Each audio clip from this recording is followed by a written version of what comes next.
parti. Tiens. Merci. 2h15. Tu as encore un moment? 10 minutes. Eh bien voilà, mon petit vieux, tu as vu le phénomène. Je ne t'ai parlé de rien avant le déjeuner et à table, je me suis retenu tant que j'ai pu pour que tu aies une idée nette du personnage et que l'on ne vienne pas encore me reprocher d'être le fautif et d'exaspérer monsieur. Il y a longtemps que tu ne l'avais pas vu sous les yeux, tu gardais sans doute le souvenir d'un enfant. Maintenant, tu as vu le jeune homme, si j'ose dire. Un page de Raphaël. Des cheveux en vrille jusqu'au milieu du dos, une bague grosse comme ça, une chaîne de poule de luxe au poignet, un mouchoir jaune à faire crier un cacatoès, et avec tout ça, un mépris au coin des lèvres, un air de pape offensé dès qu'on se permet de lui adresser la parole. Tu as vu ça? Tu l'as vu? Mon fils, mon vieux. Ça me ressemble, hein? Tu restes baba, ben voilà. Voilà la nouvelle génération. Voilà comment ils ont été faits, ceux-là. Moi, je porte un costume tout simple, tu vois, j'en fais faire un tous les 3 ans. Mais tu as pu remarquer la chemise à jabot de monsieur. Tu as vu les carreaux de ses chaussettes et l'ineffable couleur de sa cravate. On se lève la peau 20 ans de sa vie à vendre des appareils de chauffage pour arriver tant bien que mal à élever ses enfants. Et brusquement, parce qu'il a poussé à celui-là 3 poils au-dessous du nez, tu vois à ta table, chez toi, une espèce de prince oriental, couvert de soie et de breloques, lequel daigne de temps en temps relever la paupière ou laisser tomber un mot. Voilà la vie, mon vieux. Tu as foutrement bien fait de rester garçon. Ah non, mais non. Tu n'es pas de mon avis? Ah, je trouve que tu exagères beaucoup en ce qui concerne Charles. Mais son frère est pareil. Enfin, pareil. Tout en appartenant à un type exactement opposé, lui, c'est autre chose. Il tient le milieu entre le mécano et les Khazars. Il est toujours sale comme un cochon, avec du fusain et des couleurs sous tous les doigts, un morceau de poème qui sort d'une poche, une pile électrique dans une autre, sans parler des bobines de fil de fer, roues dentées, tubes en caoutchouc et autres saloperies. Celui-là, c'est le peintre, poète, inventeur. Je ne sais pas dans laquelle de ces 3 spécialités il atteindra à la gloire. Pour le moment, il se donne aux 3. Tu ne l'as pas vu aujourd'hui, mais je te dis, c'est kiff-kiff. Personne n'existe pour lui sur la Terre. Si tu n'as pas le bonheur d'être Rimbaud, Edison ou Picasso, tu peux toujours crever. Tu es de la crotte de chien. Il n'est qu'un sinistre imbécile. Picasso, voilà le grand homme. J'ai vu l'autre jour un tableau de cet oiseau-là à l'aventure d'une galerie. C'est bien simple, il a failli tomber à la renverse. Complètement cinglé. Je me charge d'en faire autant. Tu mets un pied à la place d'un œil, une paire de fesses en guise d'oreille, hop, le tour est joué. Et ben voilà, c'est lui le génie. Et Roger est le type qui te dit froidement, si on n'a pas de génie, on n'a rien à foutre sur la terre. Il vaut mieux faire place nette. Place nette, mon vieux, tu entends ça? À 17 ans, il t'envoie ça sans soucier dans le blanc de l'œil. Place nette, allez hop, à la balançoire. Ça t'exécute Pierre Hébert en moins de 2. Ah, Hippo, tu fais ma joie. Ben, ça te fait rire? Ben, pas moi. Enfin, ne parlons pas de Roger, lui ne m'inquiète pas. Il me prend pour un couillon. Je veux bien admettre que c'est de son âge, mais c'est mon frisé oxygéné qui commence à me courir. Bah, franchement, moi, je l'ai trouvé très gentil. Il a une bonne figure, il devient rouge comme un enfant dès qu'il vous dit un mot. Non, je pense que tu as tort de prendre sa réserve pour la morgue. Si tu veux mon avis, je le crois, d'une grande timidité, et très sensible aussi, évidemment. C'est lui timide? Oui. Il a un culot du tonnerre et ses nerfs par-dessus le marché. Monsieur prend des crises. Tu vois ce gros joufflu devenir blanc comme un cierge, puis écarlate, et quitter la table en gloussant comme une femme avec une voix de châtrait. Bah, aujourd'hui, c'est tenu à carreau, d'accord, mais crois-moi, je connais mon lapin. Je tiens le gros lot, je t'assure. Bon, eh bien, qu'est-ce que je peux faire pour toi? Eh bien, voici. Avant-hier, quand je t'ai téléphoné pour te demander si tu voulais bien déjeuner avec nous, je venais de passer un quart d'heure désagréable.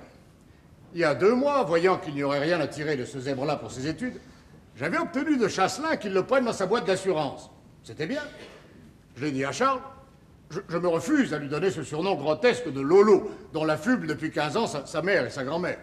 Je lui ai dit, mon petit, je te mets le pied à l'étrier, tu n'as plus qu'à être un peu sérieux et à apprendre un métier. Va te faire fiche. C'est indigne de lui, tu penses. Lui, il veut s'occuper de chiffons, faire des robes. Des robes pour ses dames. Foufou, quoi. Complètement cinglé. Résultat, il a passé 15 jours dans ce bureau, il a foutu le camp, ni plus ni moins, sans explication. En écrivant une lettre de remerciement à Chasselin. C'est par lui que j'ai été averti avant-hier. Et il m'a gentiment fait comprendre d'ailleurs que les assurances n'avaient pas besoin de ce genre d'artiste, sur quoi il a parfaitement raison. Il m'a également fait comprendre, avec beaucoup de discrétion, que vis-à-vis des autres employés, le genre que tu as pu remarquer chez mon acrobate n'était pas non plus d'un effet souhaitable. Tout ça est vraiment délicieux à entendre, tu avoueras. Bref, depuis 48 heures, le nommé Charles, dit Lolo, ne promène plus ses ondulations oxygénées dans les bureaux d'assurance. Alors j'ai pensé, Henri est mon cousin, c'est le seul de mes parents ou amis qui soit dans une branche artistique, je vais lui demander un conseil. Depuis 2 jours, je me tiens à carte pour ne pas traiter Charles comme il le mérite. Je lui ai rien dit, rien, pas un mot. Parce que je voulais auparavant que tu vois le phénomène. Il a pu se douter de mes intentions à table. Nous avons parlé de choses et d'autres et il a filé à la dernière bouchée. Alors, mon vieux, qu'est-ce que tu penses? Je sais plus que faire de lui, moi. Je sais plus. Ah, je dois dire que tu m'embarrasses un peu. Je suis éditeur, je ne vois pas trop le rapport qu'il peut y avoir. Mais j'avais pensé, comprends-tu? S'il était dessinateur, je ne dis pas, je pourrais le présenter à un confrère spécialisé ou à une revue de mode, mais enfin, ce n'est pas son cas. Ah non, non, non. C'est l'autre qui dessine. Lui, il tripote les chiffons. Il travaille dans le génie d'inspiration. Dessiner, tu penses? Pff, pas question. Alors, je te répète, je ne vois vraiment pas en quoi... Ben, je m'étais dit, l'édition, ce sont tout de même des artistes qui s'occupent de ça. Peut-être que dans ce milieu-là, ils s'intéresseraient à quelque chose. Mais tu me dis qu'il a la passion de la couture. Ah ben ça, c'est bien simple. T'habillerais une femme avec une feuille de papier à cigarette. Il t'a droit comme un singe. Ah, en 2 temps, 3 mouvements, il te confectionne une robe. Sa chambre en est pleine. C'est pas une chambre, c'est un atelier de couture, hein, avec des fanfreluches dans tous les coins. Et avec un goût que Thérèse dit extraordinaire. Moi, j'y connais rien. Eh bien alors? Alors quoi? Pourquoi es-tu allé l'enfermer dans une compagnie d'assurance? Que veux-tu qu'il y fasse? Et pourquoi me parles-tu d'édition alors qu'il a un métier tout trouvé qui ne s'intéresse qu'à lui? Tu voudrais tout de même pas que je prenne ces foutaises-là au sérieux? Ah, mais la couture... Oh, la mon Dieu. couture, tu vas pas trouver normal que j'ai un fils de 18 ans couturier, c'est tout de même pas un métier. Ah non, mais enfin, un métier comme je le comprends, que veux-tu? Tout de même un milieu très spécial, la mode. Dessinateur, décorateur, tout ce que tu voudras, sur 9 fois sur 10 des personnages. Un peu particulier pour employer un langage correct. Pas envie que mon fils devienne un de ces personnages-là. Oh, tu sais, j'en connais aussi plusieurs qui ne sont pas de ces personnages dont tu parles. Oui, c'est possible. Et puis la question n'est pas là, tu me dis, je ne veux pas que mon fils devienne un de ces personnages-là.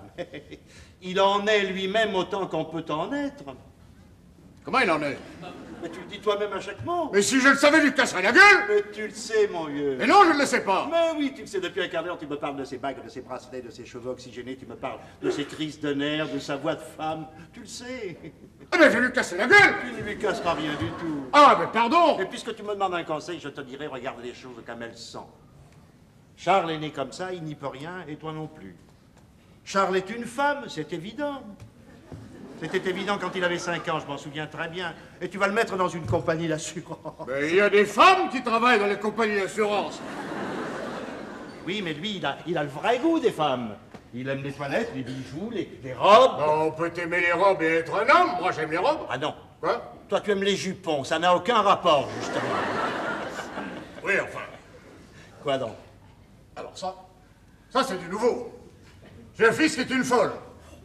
Je t'en prie, ne me répète pas que je te l'apprends. Parfaitement. Oh, tu refusais de te l'avouer. Mais je refusais parfaitement. Parce que jusqu'ici, j'ai appartenu à une famille de gens normaux. Parce que si notre grand-père, qui était magistrat, vivait encore, et qu'on lui ait annoncé une chose pareille, et qu'il ait appris que son arrière-petit-fils était couturier, Ah ben, qu'est-ce qu'il aurait fait? il en serait tombé raide sur le coup, ça j'en suis sûr. Eh ben, ça arrangeait tout avec toi aussi, ça s'arrangera et tu ne seras pas obligé d'en mourir. Ah, c'est tout. Mais tu as de l'estomac. Moi, je trouve que rien ne s'arrange. Au contraire. Oh, tu es un emporté, Hippo, tu te mets toujours en colère. Non, calme-toi. Ne prends aucune décision et réfléchis en regardant bien les choses en face. Mais je trouve dégoûtante, si tu veux le savoir, les choses. Ignoble, révoltante. Je le fous dehors ce soir même, ce petit salopard, avec ses grosses fesses et sa gueule de Jean foutre. Je montrerai la couleur de ma cravate, moi, à ce Brummel. Allez hop, je te le vide un grand coup de pied quelque part, je le prendrai comme tout le monde, moi. Mon Dieu, je suis désolé, mais je dois absolument partir si je veux être à mon rendez-vous. Ah oui, bon, ben, je te remercie. Bah, de quoi? J'ai entendu quelques cris.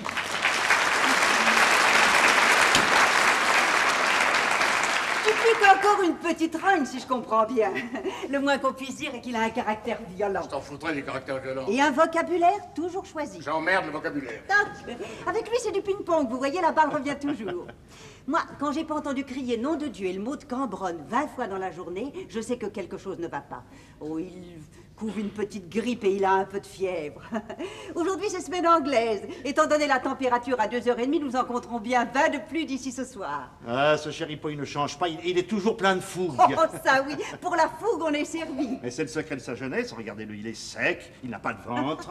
Il gueule du matin au soir, il est parfait. Je suis sensible à cette revue de détails, mais tu me permettras de te répondre qu'en général, si je gueule, comme tu dis, c'est que j'ai des raisons de gueuler. Ah bah dis donc, j'espère bien. Le comble serait de t'entendre crier pour rien.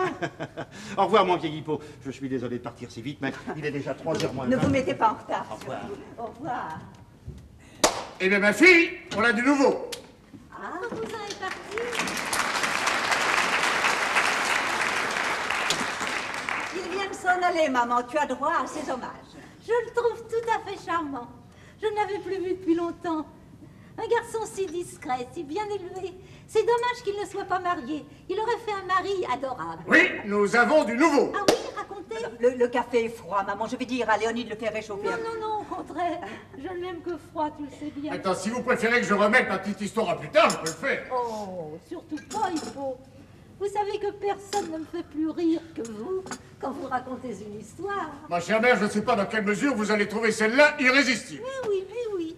Eh bien, mes enfants, je vous annonce que nous comptons dans la famille un spécimen d'individu que l'on n'avait jamais rencontré jusqu'ici. Lolo, puisque c'est le surnom grotesque dont vous l'affublez. Lolo, autrement dit Charles. Eh bien, Je peux à peine me résoudre à prononcer ce mot. Alors là, tu m'étonnes.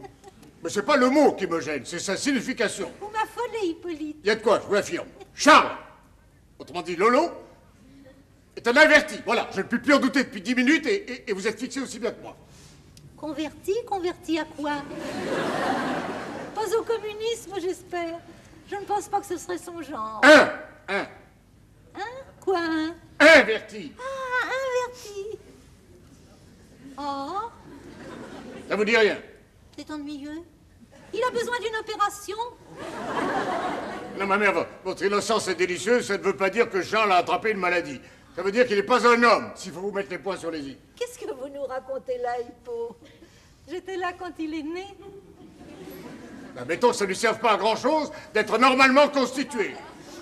Quoi? Oh, vous voulez dire... Ah, décidément, je n'étais pas du tout, moi. Je nageais complètement. Ah, ça. Évidemment. Quoi, évidemment? Eh bien, évidemment, notre pauvre Lolo est plutôt efféminé. Il est bien évident qu'on ne peut pas sérieusement le prendre pour un champion de boxe. Oh non. Eh ben, vous n'avez pas l'air d'en être choqué plus que ça, ni surprise. Surprise? Bah, écoutez, Hippo, dès qu'il a eu 5 ou 6 ans, nous avons vu cet enfant faire des robes ravissantes à ses poupées, avec des morceaux d'étoffe qu'il ramassait à droite et à gauche. Nous l'avons vu grandir et nous étonner par sa mémoire extraordinaire. Tu trouves admirable ses airs de danseuse, ses ongles vernis et ses bagues de sybarite. Tu trouves parfait d'avoir un fils qui passe probablement auprès de bien des gens pour la reine des folles. Ben, je regrette, moi, je ne suis pas d'accord, si vous permettez. J'ai peut-être aussi mon mot à dire, et que mademoiselle est sénère ou non, je le dirai. C'est un peu tard. Quoi? Je dis c'est un peu tard. Tu aurais pu t'y prendre plus tôt. Ça se passe pas comme ça, je t'en fiche mon billet, hein, nom de Dieu, nom de Dieu. Il y avait longtemps. Comme vous parlez gras, Hippolyte. Depuis bientôt 20 ans que nous vivons ensemble, j'avoue que je ne m'y habitue pas. Mais je ne crois pas que ça change, si vous voulez le savoir. J'emploie les mots qui expriment ma pensée. Et s'ils sont gras, comme vous dites, ça prouve au moins que je ne suis pas efféminé, moi. Mon langage est un langage viril qui dit ce qu'il veut dire. Oh oui. Pour un étranger, ça pourrait prouver aussi que tu as passé ta vie dans un corps de garde, mon ami. Tu ne parlerais pas autrement. Oh, d'ailleurs, avouons-le, à part maman, nous te suivons tous sur ce chapitre. Moi aussi, je parle comme une lavandière. Et les enfants.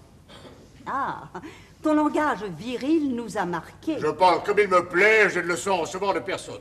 Je peux passer la tête haute devant bien des gens qui ont un langage de vieille marquise et qui n'ont pas la conscience aussi nette que la mienne. Et que tu emmerdes. Et que j'emmerde. À pied et à cheval. Parfaitement. Oui, ça, je connais le couplet. Je te dis, nous sommes dans un corps de garde. J'ai le langage rude et imagé des gens qui n'ont pas passé leur vie à prendre le thé et à jouer au bridge. Oh, tu n'aimes pas le thé, tu ne connais pas le bridge. Je fais la guerre. Et pas comme certains officiers qui se la coulaient douce à Nice ou à Montpellier, à Dunkerque, mesdames, si vous voulez bien. Avec les stucas en enfilade et leur giclée de noisettes sur la cafetière. Merci pour le shampoing. Non. Tu n'avais qu'à être officier si cela se la coulait si douce. Non, madame, pas officier. Pas officier du tout, j'ai jamais cherché à prendre du galon. Tu l'as cherché puisque tu étais sergent-chef. Je peux pas prendre du galon avant, Allez, avoir des sardines de sous-off et dans la réserve encore. Alors encore une fois, je vois pas pourquoi tu as tenu absolument à en rester là. Parce que... Parce que tu pouvais pas faire autrement. Pas du tout. Pas du tout parce que je pouvais pas faire autrement, parce que, pour tout te dire, j'ai toujours eu horreur de ces gens-là, moi qui te parle. Des officiers? Des officiers, parfaitement. Et de l'armée en général. Et spécialement les officiers anglais, avec leur thé, leur badine. Non, tu es sûr qu'à Dunkerque, ils ont beaucoup pris le thé? Mais moi, j'étais le pauvre couillon de brave français qui se fait casser la gueule. Voilà ce que j'étais. Exprès. Exprès, parfaitement. Eh ben, moi je te dis, à ta place, j'aurais fait exprès d'être lieutenant. Mais ça m'aurait pas empêché de me faire casser la gueule, tu sais. Il y en a eu quelques-uns aussi, heureusement, et surtout à Dunkerque. Alors tu vois de quoi te plains-tu? Et puis de toute façon, tu n'as rien dû te casser. Oui, au fait, c'est vrai. Ben, tu le regrettes peut-être. Oh, Hippolyte, comment pouvez-vous dire une chose pareille? D'abord, je vous ferai remarquer que vous vous êtes connu et marié après la guerre. Eh bien, il est possible à ma femme de regretter qu'un éclat d'obus n'ait pas eu le bon esprit de supprimer celui qui se trouve aujourd'hui son mari. Elle n'aurait jamais eu ainsi l'occasion de faire un jour sa connaissance sur une plage du Midi. Allons. Cet été-là était charmant. Et vos fiançailles, le soir du bal des cocotiers, étaient très gais. Mais votre fille doit regretter souvent de ne pas avoir eu une jambe cassée cet été-là. Ah, le jour où tu cesseras de nous dire des âneries de ce goût-là, tu nous feras plaisir. Mais je dis ce que je pense. Allons. Et probablement ce que tu penses. Hippolyte, je vous défends de vous disputer ainsi avec Thérèse. Et c'est elle qui répond tout le temps, vous pouvez le remarquer. C'est vrai, Thérèse, tu réponds, tu ne devrais pas. Je te réponds pour que tu ne fasses pas un monologue. Sous prétexte que tu es en colère, tu tournes comme un ours entre les fauteuils et tu parles seul. Et il arrive que ça dure 1 heure, quand ça n'est pas une demi-journée. Comme il n'y a pas 10 salons dans la maison et que nous sommes là, je préfère prendre part à la conversation et dire mon mot. Maman dit le sien de temps en temps, ça nous fait ce qu'on appelle une conversation. Et d'ailleurs, je ne vois pas pourquoi cette histoire d'officier et de sergent-major est venue se mettre au milieu. De quoi était-il question? Je ne sais plus. Il était question de Lolo, si vous voulez bien vous le rappeler. Et je disais que les choses n'allaient pas se passer comme ça. Mais alors là, tu aurais mieux fait de garder ta langue dans ta poche. Nous voilà repartis. Oh, mais je ne crierai pas. Je ne crierai pas du tout. Je dirai seulement que je vais lui apprendre à vivre, moi, mademoiselle. Je vais lui donner des bagues, des bracelets, je vais lui faire faire une permanente, il va voir ça, et pas plus tard que ce soir. Qu'est-ce que tu vas faire? Je vais le foutre à la porte, si tu veux le savoir. Il ira danser la danse du ventre et jouer des castagnettes avec ses bras où il voudra, mais pas chez moi. Simplement le foutre à la porte. Simplement, je n'irai pas par 4 chemins. Monsieur ne veut pas travailler comme tout le monde, monsieur veut mener la grande vie, et s'imagine qu'en tortillant à sa façon des morceaux de tissu, là, hop, le coup de pouce du génie, les cailles vont lui tomber tout rôtis dans la bouche. Et alors? Et alors? Eh bien, qu'il essaie, et il apprendra ce que c'est que la vie, et qu'il n'est déjà pas si facile de la gagner, sa vie. Parce que ces petits messieurs n'ont pas l'air de savoir du tout, et quand il aura reçu 2 ou 3 coups durs dans les gencives, il commencera à comprendre que la maison avait du bon, et que son imbécile de père n'avait peut-être pas tout à fait tort quand il essayait de lui inculquer quelques principes, et qu'il s'inquiétait de son éducation. À ce moment-là, il comprendra qu'un homme doit être un homme, et non pas une espèce de pantin oxygéné, toujours occupé de froufrou, fanfreluche et autres âneries de cette espèce. Ou alors, s'il ne le comprend pas, il n'aura plus qu'à tirer l'échelle. Ce qui veut dire? Ce qui veut dire que... Bon. Et tout ça, si moi je comprends bien, toute cette scène depuis un quart d'heure, parce qu'au cours de la conversation que tu as eue avec Henri, tu as découvert, enfin, tu as accepté, ou tu as été forcé de reconnaître, parce qu'il te l'a dit sans doute, ce que tu sais parfaitement comme moi depuis des années, que Lolo est un garçon comme les autres, n'est pas un garçon comme les autres. Et c'est pour ça que tu veux le foutre à la porte, comme tu dis. C'est parce que je ne veux pas d'un fils qui soit une... Allô? Oui? Ah, comment vas-tu, vieille noix? Oh, 1000 excuses, chère madame. Je me mets à vos pieds et vous présente... Mais non du tout, j'ai un appareil détestable qui déforme les voix d'une façon... Je vous fais... Je vous en... J'écoute. Dimanche prochain. Mon Dieu, chère madame, c'est une responsabilité bien grande que vous me confiez. Oh, l'an dernier, j'ai bénéficié de la valeur symbolique de l'objet que j'avais à vendre, mais on ne vend pas tous les ans la photo dédicacée du président. Vous me remplissez de confusion. Oh, talent est un bien grand mot. Mais si. Vous êtes vraiment infiniment tellement. Eh bien, mon Dieu, chère madame, puisque vous me faites la grâce d'insister à ce point, je ne puis que m'incliner. Ce n'est pas un geste qui doit vous surprendre beaucoup lorsque vous demandez quelque chose, j'en suis persuadé. Eh bien, dimanche prochain, entendu, 5 heures, vous pouvez compter sur moi. Je vous en prie. Oui, elle est près de moi et me transmet son souvenir le meilleur. Mes fils? Ah oui, ils grandissent. Ah oui, la mode des collections. Oui, c'est un goût qu'il a toujours eu, celui-là. Oui, enfin, il est encore un peu jeune. Faut qu'il finisse ses études, d'abord. On verra. Mes hommages. Mes hommages respectueux, chère madame. C'était Isabelle. Et moi qui le paye, vieille noix. J'ai cru que c'était Maurice. Évidemment, elle a une voix d'homme. Et pour cause. Pourquoi? Comment, pourquoi? Vous ne savez pas qu'on ne l'appelle que Barbe Bleue? Madame de Créquy-les-Poivres, Barbe Bleue? La célèbre Isabelle. Mais je ne savais pas. C'est pour ça qu'elle est toujours habillée comme un mousquetaire. Moi, elle me fait tendre. Elle m'a chargé de ses amitiés pour toi. Très honoré. Oh, mais je ne savais pas du tout, du tout. Tout à fait aimable, d'ailleurs. Charmante. Son mari, lui, doit avoir un point de vue assez différent. Ça ne doit pas être drôle tous les jours d'être le mari de D'Artagnan. Mais moi, pour ce que j'ai à en faire... Ah oui, ça, tu n'es pas en danger. En tout cas, vous avez été charmant avec elle, Hippolyte, et on ne peut plus galant. Quand vous voulez, vous savez être délicieux. Tu passes du corps de garde au grand siècle comme personne. Qu'est-ce que tu veux dire? Ça, nous n'avons droit ici qu'aux mots que tu connais, mais sitôt que tu sors de la famille, on dirait toujours que tu t'adresses à Louis XIV. Chère madame, c'est... Alors là, tu es formidable. D'abord, je te fais remarquer que je n'aurais jamais appelé Louis XIV, chère madame, et d'une. Ensuite, voilà une femme charmante qui me téléphone avec beaucoup d'insistance pour me demander de faire les enchères à l'américaine pour son œuvre des petits greniers noirs, et tu veux que j'engueule? J'ai accepté, poliment. Je crois que ça m'amuse, tu sais, d'aller faire le pitre et de risquer une extinction de voix le lendemain. Oh, mais vous avez un très grand succès quand vous faites les enchères, Hippolyte. Vous êtes un bout en train, vous êtes rigolo comme tout. L'année passée, tout le monde se tordait. Vous aurez le même succès cette année. Je vous laisse 2 minutes, j'ai fini ma laine. Oui, c'est ça, laisse-nous un moment. Nous avons 2 ou 3 choses à nous dire. Tu vas me parler de quoi? En tout cas, ne vous disputez pas, c'est tout ce que je vous demande. Mais je suis très calme et d'excellente humeur, je ne vois pas pourquoi nous nous disputerions. Mais oui, quand vous voulez. Vous avez un caractère en or. Vous êtes charmant.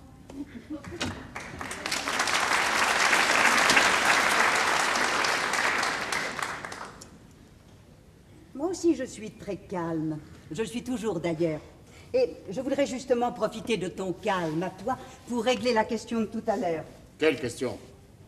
Comment, quelle question? Tu hurles pendant un quart d'heure et tu déclares que tu vas mettre Lolo à la porte. Et là-dessus, intermède au téléphone. Et quand je reprends la conversation, enfin, qu'il y a tout de même de quoi m'intéresser un tout petit peu, tu me demandes de quoi il s'agit. Oui, oh, bah, ça suffit pour aujourd'hui, cette histoire-là. Quoi? Nous en parlerons un autre jour, si tu veux bien. Tu as changé d'avis? Non, j'ai pas changé d'avis, j'ai changé d'humeur. Maintenant, ma décision est prise, je suis maître de moi, j'y pense plus, c'est tout. Et tu te prépares à aller au cinéma, peut-être? Je me prépare à rien du tout, je parle d'autre chose, simplement. Oui, eh bien, pas moi, si tu veux bien. Oh, t'as pas de fait à me casser les oreilles? Ah, mais oui, justement. Ça, je vois pas pourquoi tu détiendrais là-dessus un monopole. J'ai 2 ou 3 choses à te dire et tu les entendras. Et calmement. Je t'écoute respectueusement. Je te dirais tout d'abord que si tu avais des projets pour ta soirée, tu peux les mettre à exécution sans attendre Lolo pour le jeter dehors. Parce que Lolo ne rentrera pas ce soir. Il est parti en week-end jusqu'à lundi. En week-end? Et avec quelle permission? La mienne. J'ai trouvé aussi inutile que lui de provoquer de ta part une scène de 20 minutes pour une autorisation parfaitement normale à lui accorder. Parfaitement normal, pour un monsieur qui vient de se faire remercier dans la compagnie d'assurance où je l'avais casé. Tu ne l'aurais pas mis au pain et à l'eau dans sa chambre, n'est-ce pas? Alors, je trouve encore préférable de le savoir 24 heures à la campagne qu'en train de rouler dans Paris et d'aller de bar en cinéma. Et avec qui ce week-end, monsieur? Avec son ami Robert, probablement. Tu sais bien qu'ils sont toujours ensemble.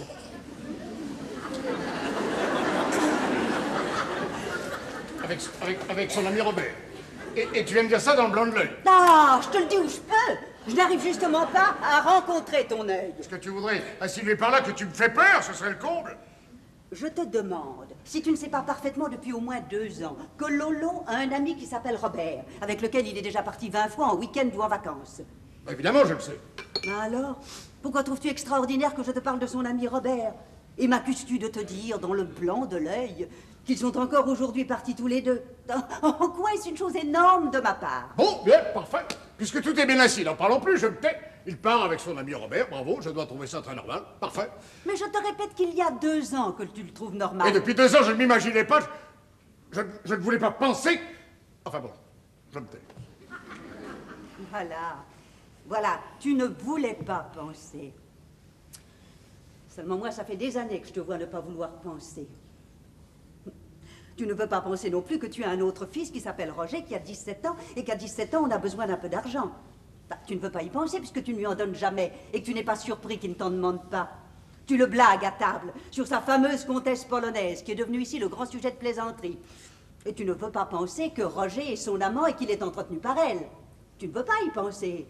Et tu vas sauter en l'air, maintenant que je te le dis. Roger, l'amende et entretenu? Voilà, saute, explose. C'est lui qui te l'a dit? Non, il ne me l'a pas dit. Je le comprends, c'est tout. Je ne ferme pas les yeux, moi. Je ne mets pas la tête dans le sable. Et je conclus qu'il ne peut pas en être autrement.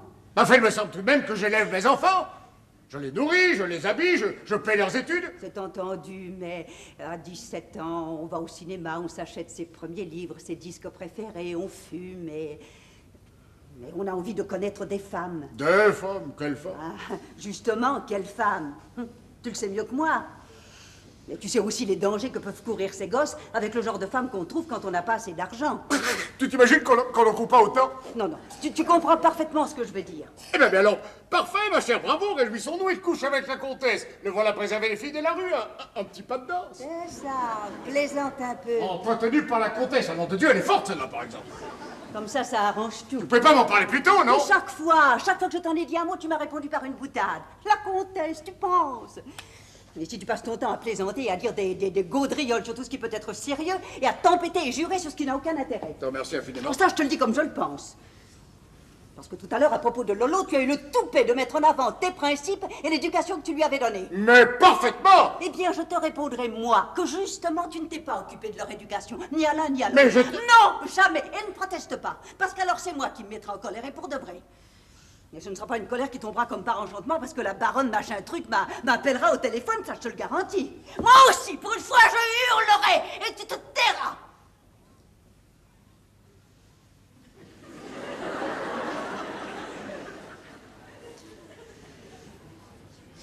Jamais, jamais tu ne t'es chargé de ce qui s'appelle une éducation. Jamais tu n'es seulement allé voir un de leurs professeurs. C'était moi qui m'offrais la corvée.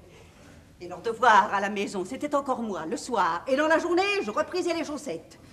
Bon, tu as de grands principes et tu nous as 100 000 fois rebattu les oreilles avec ton grand-père, la magistrature et tout ce qui s'ensuit. Seulement, à table, tu ne parlais jamais de tes études à toi que pour dire les blagues que tu faisais. À tous ces sinistres idiots et emmerdeurs qu'on appelle les agrégés. Pour les imiter en faisant le clown. Et pour déclarer, j'aimerais mieux crever la gueule ouverte qu'appartenir à cette race de cuistres. Tu imagines avec quel sérieux ils écoutaient le lendemain leur professeur.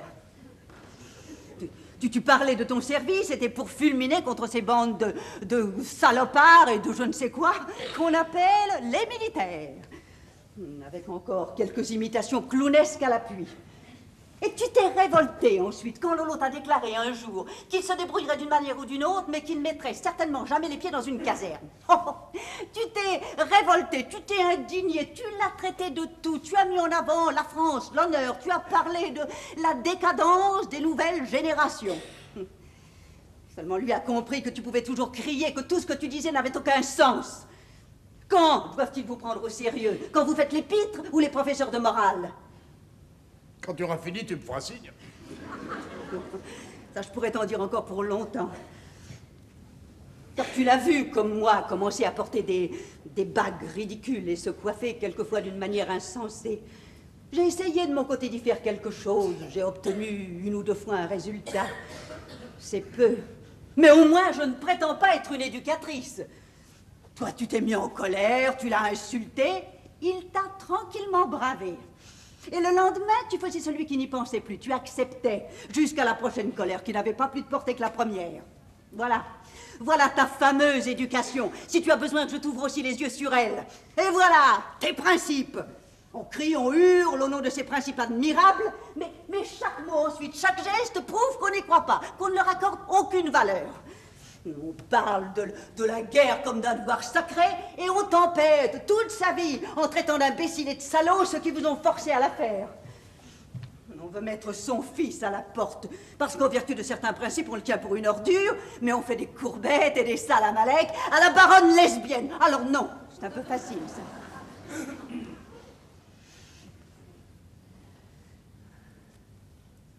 Moi aussi, j'aimerais mieux que Lolo soit un garçon comme les autres. Seulement voilà, il ne l'est pas. Et nous n'y pouvons rien, ni toi ni moi. Et justement, parce qu'il ne l'est pas, il est plus sensible, plus fragile qu'un autre. Tous ces airs de gros joufflus. Je ne te laisserai pas toucher un cheveu de sa tête. C'est tout ce que je voulais te dire. Le jour où tu le mettras à la porte, moi je le suivrai. Et je sais où j'irai. Il y a déjà longtemps que je le sais. Voilà. Maintenant tu es fixé, j'espère. Et il y a longtemps aussi que j'aurais dû le faire. C'est à cause des enfants, je suis là.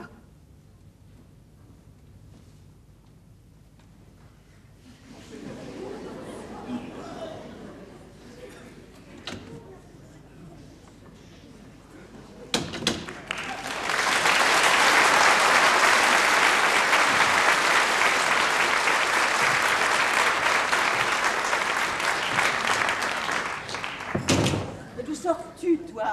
Bah, qu'est-ce que t'as, maman? Ne me pose pas de questions, mon chéri, je suis énervée. Tu t'es engueulé avec papa? Non, ça fait rien. Eh, dis, maman, ça va mal pour Lolo. Qu'est-ce qui lui est arrivé? Eh ben, c'est tout à fait par hasard, remarque, que je l'ai rencontré. Mais quoi? Quoi? Bah, tu sais, Robert, son ami, il l'a plaqué. Mais ils avaient rendez-vous à la gare des Invalides tout à l'heure. Eh ben oui, et c'est un petit copain qui est venu à sa place pour remettre une lettre à Lolo. Une lettre de Robert. Tu sais pas ce qu'il a fait, ce petit salaud? Il est parti avec une femme. Ce qu'il faut qu'elle soit... Femme? Ce qu'il faut qu'elle soit garce, les femmes, pour faire un coup pareil. Tu parles d'une vache? Mais Lolo, où est-il? Comment as-tu su? Eh ben justement, je te dis, ça a été un hasard formidable. Moi, j'avais déjeuné rue du Bac, chez la comtesse Toniavska. Et j'allais chez un copain. Tout d'un coup, dans la rue de Grenelle, je vois arriver mon Lolo en face de moi. Comme un somnambule, la figure pleine de larmes. Tout le monde le regardait. Moi, il me voyait même pas. Je l'arrête, il se met à sangloter sur mon épaule. Oh, moi, je savais plus où j'en étais, tu penses. Nous sommes rentrés dans un bar, et là, il m'a montré la lettre de Robert. Toujours sans prononcer une syllabe, tellement il chialait. Alors, je lui ai dit que j'allais le raccompagner ici en taxi. Il a haussé les épaules.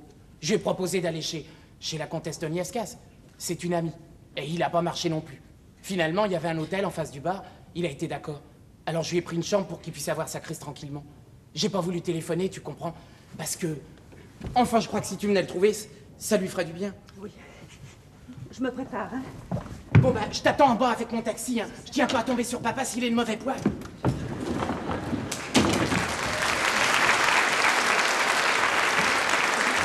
Et voilà ce qu'il faut avaler, faute de quoi on passe pour une sombre brute. Thérèse!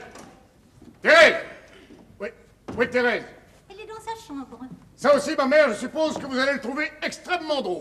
Un paquet de lettres que je viens de saisir dans la chambre de Lolo. On a tout de même le droit de connaître les fréquentations de ses enfants. Il est mineur, ne l'oublions pas. Ma Lolotte bouclée. Ma grosse pomme. Ma grosse nouille. Ma Lolotte, voilà. Faut savoir qu'on a un fils qui s'appelle Charles et qu'on appelle Lolotte. Ça vous fait pas rire? C'est encore heureux. Mais c'est la porte d'entrée qui a battu. Oh, c'est Thérèse qui a dû sortir. Elle mettait son chapeau et préparait son petit sac. Un petit sac, pourquoi faire? Je ne sais pas, elle m'a dit seulement un coup de vent. Je ne coucherai pas ici ce soir. Elle le couchera. C'est ce qu'elle m'a dit. Ça vous a suffi? Elle était très pressée. Elle m'a dit, je ne peux pas t'expliquer maintenant. Ne t'inquiète pas. Et elle vous a pas dit où elle allait? Non. Eh ben voilà encore du nouveau. Ma femme découche. Et nom de Dieu, je vais vous le dire, moi, où elle est allée. Elle est allée chez son amant. Elle a un amant. Bonnie. Mais s'il vous plaît, ne rigolez pas comme ça tout le temps. J'en ai assez à la fin. Je suis pas spécialement en train de dire des plaisanteries. Et elle a un amant. C'est elle-même qui me l'a dit tout à l'heure. Elle m'a parlé sur un ton qu'elle n'avait jamais employé avec moi. Elle m'a fait une scène de rupture, ni plus ni moins, en me disant des choses dégueulasses. Mais maintenant, je comprends tout.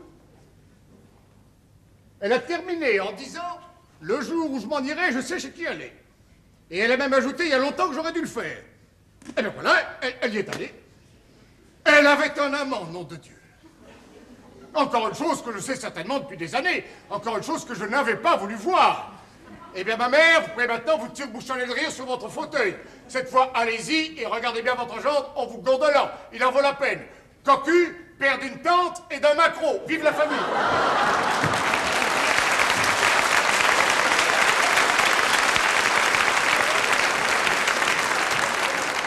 Écoutez-moi bien, ma mère.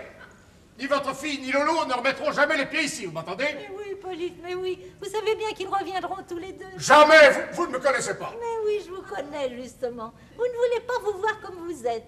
Vous êtes charmant. Bon, eh bien pour commencer, charmant ou non, je ne rentrerai pas ce soir, moi non plus. Je vais m'envoyer en l'air de mon côté. Bonne nuit.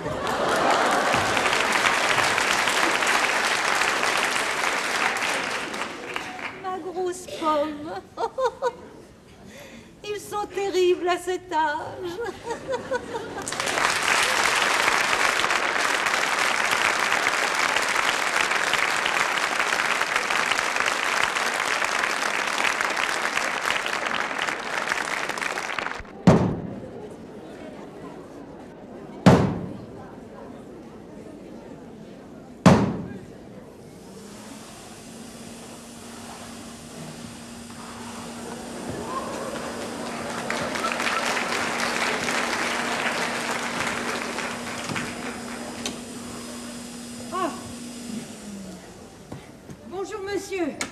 Bonjour, Léonie. J'ai fini, je ferme la fenêtre et je m'en vais. La montée est arrêtée, j'ai oublié de la remonter hier soir. Quelle heure est-il, Léonie? Oh, il doit être 10 heures par là. 10 heures. Oui, oh, ben, je dirais mieux à monsieur, je vais regarder la pendule de la cuisine. Pas pressé. Madame Grombert élevée. Oui, monsieur, avec madame. Madame. Oui, monsieur. Madame est là? Oui, monsieur. Madame est arrivée tout à l'heure avec Lolo, qui est malade. Lolo, il est là aussi? Oui, monsieur, madame l'a couché. Mais monsieur est sorti de bonne heure aujourd'hui pour un dimanche. Je suis pas sorti, j'arrive. Ah. Ah, ben, je savais pas que monsieur avait été en voyage cette nuit.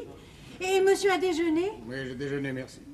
Mais vous dites que madame est rentrée tout à l'heure avec Charles? Avec Lolo, oui. Mais appelez-le Charles, quoi, Léonie. Il n'est plus un enfant, voyons. Et d'où venait-il? De voyage, monsieur. Ils n'avaient pas dîné ici, eux non plus, hier soir.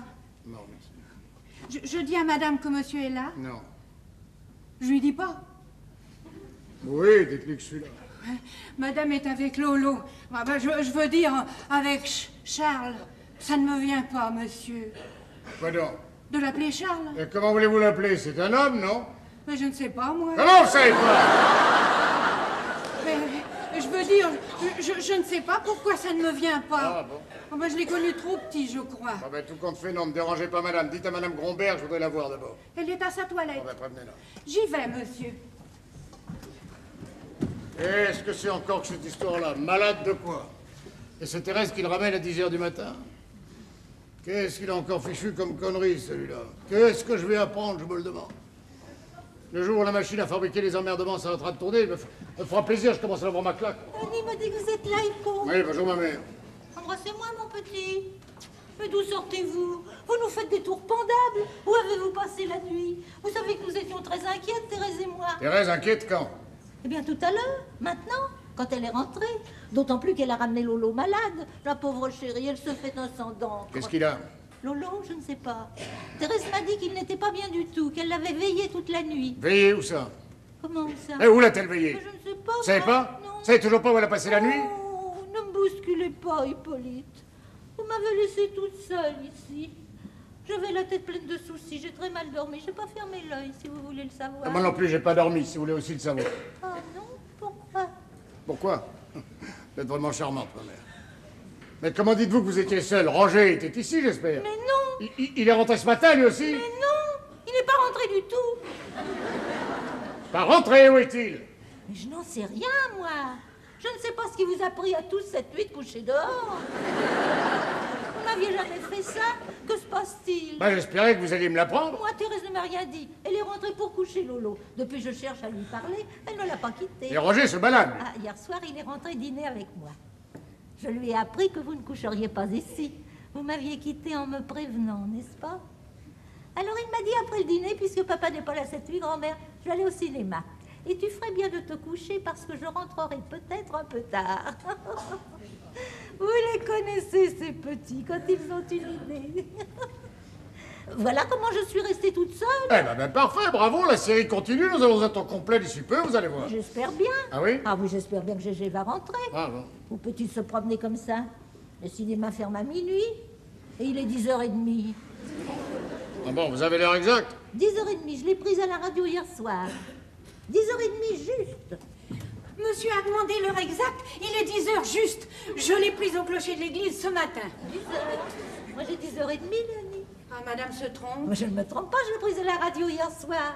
Ah, alors c'est la montre de madame qui avance. Moi, je l'ai prise au clocher ce matin. Mais non, ma montre n'avance pas, elle marche très très bien. C'était la montre de ma mère, elle n'a jamais ni retardé ni avancé. Ah, alors c'est madame qui a mal entendu à la radio. Mais pas du tout, Léonie, j'ai très bien entendu. Pourquoi dites-vous que j'entends mal à la radio? Ah, bah, alors c'est la radio qui s'est trompée. Mais la radio ne peut pas se tromper, ma bonne Léonie. Vous dites une énorme bêtise. Voilà, il est 10h17 exactement, alors là je parle. Alors c'est le téléphone qui se trompe, c'est tout. Merci. Tout de même, le téléphone et la radio pourraient bien se mettre d'accord. Vous m'avouerez qu'ils sont ridicules tous les deux. Et cette brave Léonie qui venait se mettre au milieu, avec son clocher. Bon, ma mère, c'est fini l'intermède de l'heure, si vous voulez bien. Ça va, mon chat à fouetter. Alors, vous ne savez pas ce qu'a Charles? Vous ne savez pas plus qu'hier après-midi quand je vous ai quitté où Thérèse a passé la nuit, ni comment elle a retrouvé son fils. Vous savez rien, quoi. Mais je vous le dis, mon petit. Ni ce qui est devenu Roger. Vous croyez qu'il a pu lui arriver un accident? Il faudrait les habituer tout de même à nous dire un peu où ils vont. C'est très ennuyeux de ne jamais savoir. Ça, ma mère, désormais, sur ce chapitre-là, vous vous adresserez à votre fille. Moi, j'ai décidé de me désintéresser de la question. J'ai jamais su élever mes enfants, je suis un clown. Quand je me permets de leur faire une observation ou de prendre une décision qui les concerne, c'est exactement comme si je chantais la grand-messe en musique. Résultat, zéro. Que je parle ou non, c'est kiff-kiff. Ici, on se fout de moi et par-dessus le marché, je me fais engueuler par ma femme. Mais non, Hippolyte, mais non, et Thérèse vous aime beaucoup. Alors, fini la musique, plus de clownerie, je ferme la boutique. Je suis pas un éducateur, je ne sais jamais que dire des gaudrioles quand il s'agit de choses sérieuses et m'emporter contre ce qui n'a aucune importance. C'est votre fille qui tient le pompon et qui sait parler à ces messieurs le langage qui convient. Par conséquent, ne me posez plus de questions sur eux, voyez leur mère. Vous êtes bien nerveux, Hippolyte. Vous n'êtes pas à jeun. Mais j'ai pas besoin d'être un jeune pour être nerveux. J'ai mangé 4 croissants, ma mère a très bien déjeuné, je vous remercie. Vous avez mal dormi, surtout. Je n'ai pas dormi.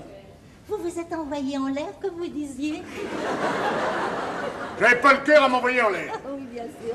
Vous avez dit ça pour plaisanter. C'est une expression qui ne signifie rien, naturellement. Le jour où j'aurai envie de m'envoyer en l'air, je le ferai. Et ça ne traînera peut-être pas au train où vont les choses. Quelle chose? Alors, Thérèse ne vous a toujours pas dit où elle allait et vous ne le soupçonnez pas. Vous ne l'avez pas deviné non plus. Vous ne savez pas qui est son amant. Oh, mais Hippolyte, Thérèse n'a pas d'amant. Et moi, je vous dis que oui. C'est elle-même qui me l'a dit hier soir. Je vous l'ai dit déjà. C'est pour ça que j'ai tourné dans Paris toute la nuit comme une toupie. Qui est-ce? Vous devriez le savoir. Oh, Hippolyte, je ne continuerai pas à écouter ce genre de questions. Je vais faire ma toilette, vous vous expliquerez avec Thérèse. Ah, justement, comment est Lolo? Qu'est-ce qu'il a? Bonjour d'abord. Il est malade? Bonjour, ne parlez pas ensemble et ne me posez pas 10 questions en même temps, vous serez bien gentil. Et puis ne laissez pas cette porte ouverte, on vous entend de sa chambre. Oh, mais je voudrais bien savoir. Il est malade? C'est un accident. Non, mais- Où l'as-tu retrouvé? Écoute, maman, il n'est pas malade et ça n'est pas un accident. Je t'expliquerai mieux un peu plus tard, sois gentille. Va finir ta toilette, laisse-le se reposer surtout et fais-moi couler un bain. Bon, C'est ça, ma mère, laissez-nous maman. bon, je vous laisse. Non, j'ai dit à Léonie de me préparer une tasse de thé, dis-lui de me l'apporter si elle est prête. Bon, et je fais couler ton bain. Mais ne vous disputez pas, surtout. Oh, ça, je n'en ai pas envie. Bon, à tout à l'heure. Hippolyte, ne soyez pas nerveux.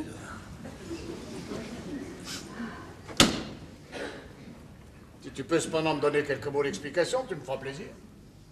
Où avez-vous passé la nuit? Et comment as-tu retrouvé Charles qui était parti en week-end? Il n'est pas parti en week-end. Ça, je te remercie, j'avais compris. Il n'est pas parti en week-end et son ami l'a quitté, voilà.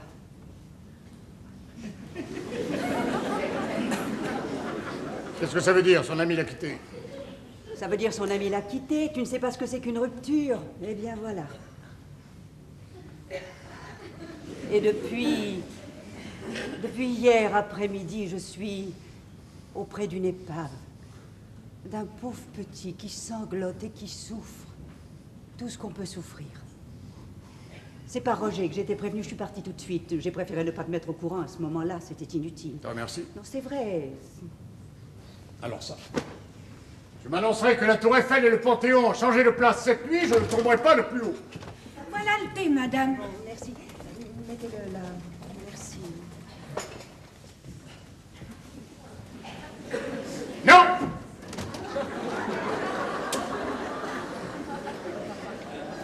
Non, je ne tomberai pas le plus haut. Il est dans un état fou, le pauvre petit. Tu m'avoueras que c'est formidable quand même. Quoi? Quoi? Tu le demandes? Mais d'être là, toi et moi, en train de nous raconter tranquillement que l'autre fils a été plaqué par son ami. Et t'entendre dire le plus simplement du monde, le pauvre petit est dans un état fou, comme s'il s'agissait d'une histoire toute naturelle. Oh, tu sais, naturel ou pas, moi je ne vois qu'une chose, c'est que ce petit souffre comme nous n'avons peut-être jamais souffert, ni toi ni moi. Heureusement pour nous. C'est ça. Lui aussi a décroché le cocotier, il inaugure le mal d'amour. Jusqu'à lui, personne n'a connu ça. Si tu l'avais veillé toute la nuit, tu n'aurais pas envie de plaisanter, je t'assure. Formidable. Mais quoi, formidable? Tu ne comprends pas ce que c'est qu'un drame. Et tu ne sais pas qu'à cet âge-là, ce genre de drame brise la tragédie. Lolo aimait, que veux-tu que je te dise? Il aimait d'amour.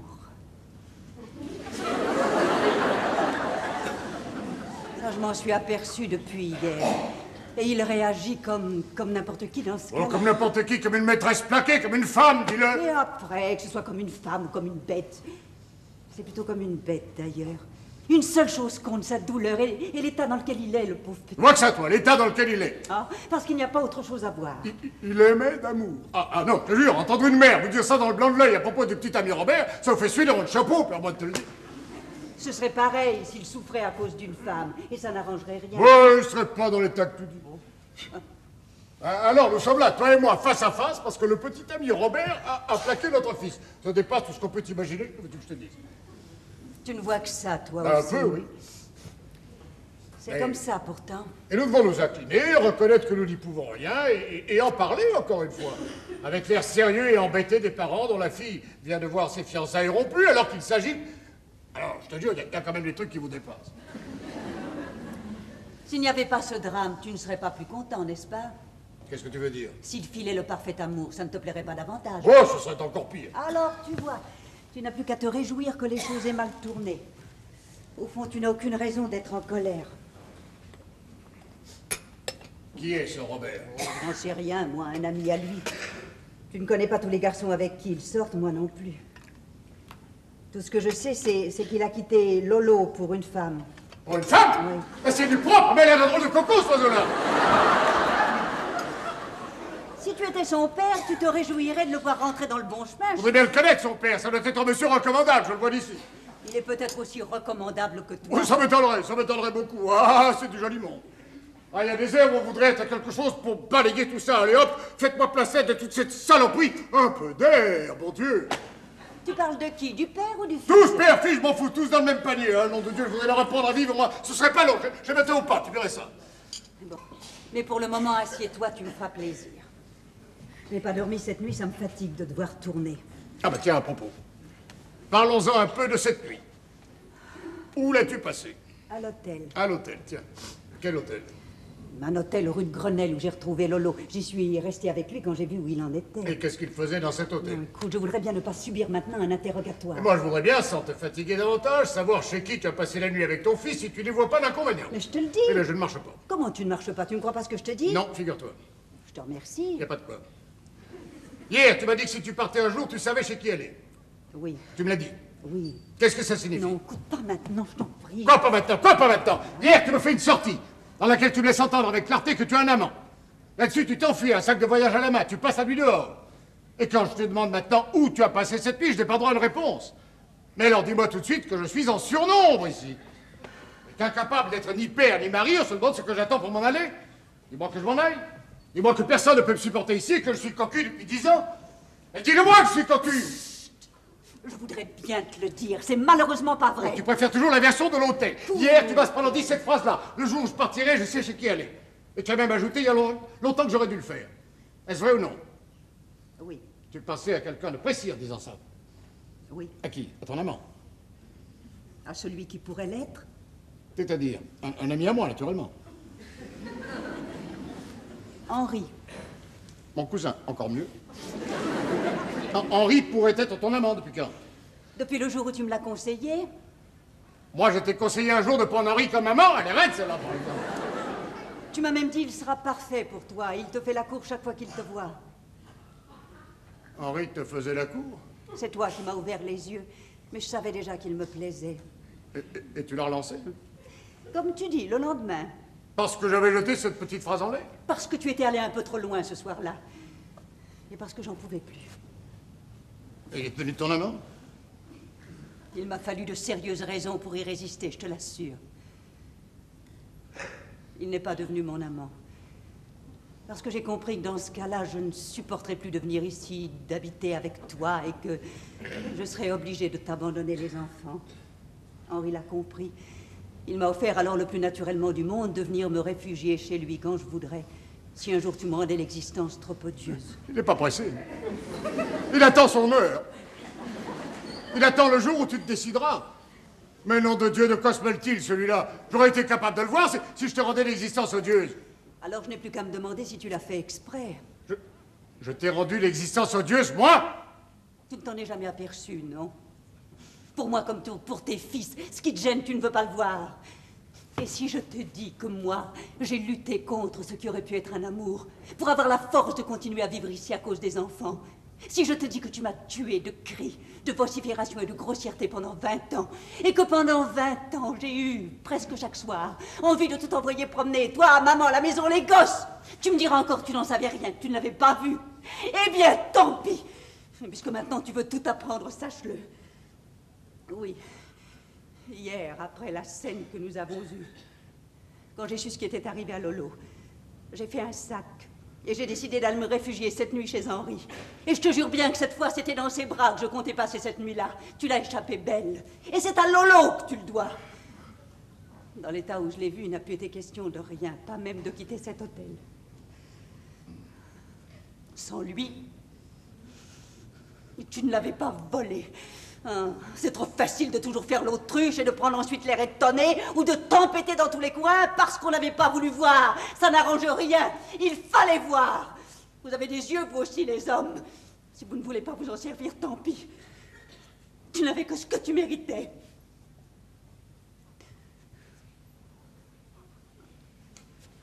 Ah, elle est forte. C'est ma faute. J'ai fait peut-être exprès d'avoir un fils qui est une... Toi, je t'en supplie. Mais non, je ne dirai pas, c'est quand même formidable. Je te demande si je suis pour quelque chose dans le fait que Charles... Je sais pas. Moi non plus, j'y suis pour rien. C'est pourtant nous bien nous deux qui l'avons fait. Mais je commence à me le demander, si tu permets. Alors, là-dessus, tu n'as vraiment pas besoin de te creuser la tête. Il est de toi, je te le garantis. Jamais personne dans ma famille, je te le garantis aussi, n'a eu des mœurs contre nature. Tiens, ça viendrait de ton oncle Alfred que je ne serais pas autrement étonné. Il m'a toujours eu l'air d'en refouler, celui-là. Il avait une façon de frétiller du croupion. Parbleu, mais c'est lui le salopard. Jamais personne de mon côté. Ton bain est chaud, Thérèse. Dépêche-toi, tu sais que la baignoire pèse. On n'a pas encore foutu un bouchon à celle-là depuis qu'on en parle. Ça viendra, n'ose énerve pas, Hippolyte. Non, ne crie pas, je t'en supplie, la porte est ouverte. Je crierai si je veux. Oh, je vais prendre mon bain. Je peux même plus l'ouvrir dans cette maison.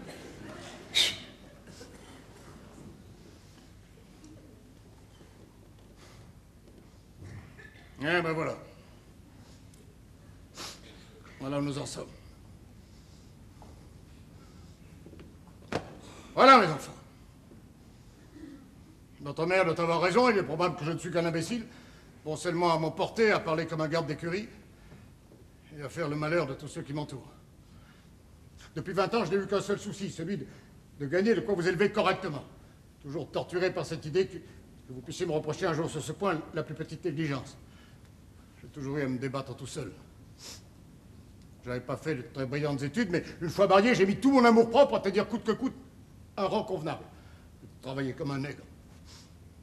Le soir, je rentrais fatigué, énervé par mes préoccupations de la journée. Je maîtrisais sans doute pas mes nerfs. Il paraît que j'ai jamais su que vous rendre la vie odieuse à tous et que votre mère a été près de moi la plus malheureuse des femmes. Vous ne m'aimez pas et elle ne m'aime plus. Il paraît aussi que tout ça me crève les yeux depuis longtemps. Moi, jusqu'ici, je n'avais pas voulu le voir. Eh bien, maintenant, tout est clair. Toi, Charles, mon pauvre petit, tu n'es plus rien au fond. Mais tu appartiens à une catégorie d'hommes que je ne peux pas comprendre, que je ne peux pas supporter. C'est plus fort que moi, je ne peux pas. Ça ne se discute pas. Le malheur veut que tu sois mon fils et que tout nous dresse l'un contre l'autre.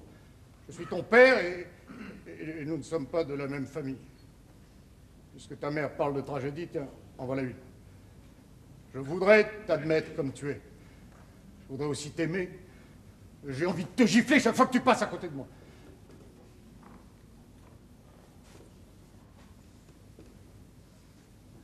Ce que tu souffres en ce moment, surtout que moi aussi je le souffre en même temps. Voilà pourquoi je peux te dire ces quelques mots sur un ton que tu ne connais guère de ma part. J'ai aimé ta mère. Je crois bien que je l'aime toujours, malgré mes emportements et mes colères. Oui, je l'aime. Elle est ma femme. En ce moment, mon petit, je suis plus près de toi.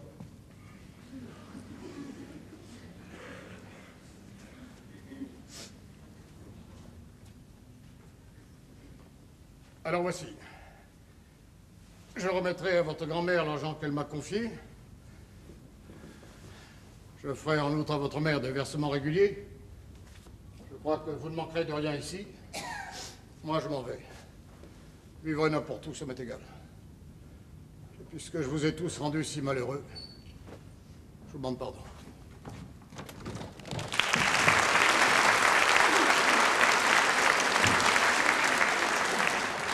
Ah, t'es là? Oui, Bonjour, pas. gentil. Maman est là aussi. Oui, Ah, elle est rentrée. Avec Lolo. avec ton frère, oui. Tu sortais? Ben, à propos, tu rentres, toi, si je comprends bien. Oui, c'est-à-dire... C'est-à-dire quoi, tu rentres? Oui. C'est parce que tu savais que ni ta mère ni moi ne coucherions ici cette nuit que tu as jugé bon d'en faire autant. Bah oui, Si j'avais été là, tu sais très bien que tu serais rentré. ah, forcément. Alors c'est idiot de ta part, tu ne trouves pas? Oui, bien sûr, si tu veux. Alors tu es idiot. Tu fais quelque chose en sachant très bien que ni ta mère ni moi ne t'autorisons et en sachant aussi que nous la prendrons tous les deux, c'est bien ça? Oui, bien sûr. Alors si maintenant je me fâchais, tu reconnaîtrais que j'ai raison, que tu mérites une punition. Bah quoi? Ben quoi? Tu vas dire le contraire, peut-être. Bon ben, parlons d'autre chose. Je ne veux pas me fâcher, ni te punir. Je veux te parler calmement de quelque chose d'important. À moi? À toi. Tu es à un âge où on peut te parler, je crois.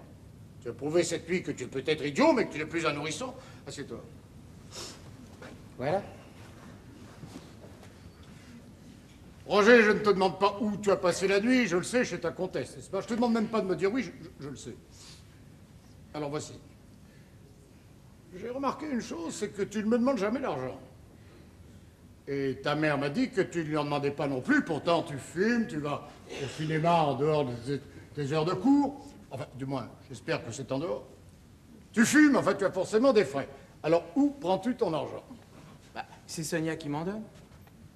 Sonia, Enfin, ma comtesse. ta comtesse. Oui? Je ne m'attendais pas à ce que tu m'avoues ça avec cette désinvolture. Pourquoi? Ben, parce que ça porte un nom de se faire entretenir par une vieille maîtresse. Oh, elle est pas vieille, elle a 22 ans.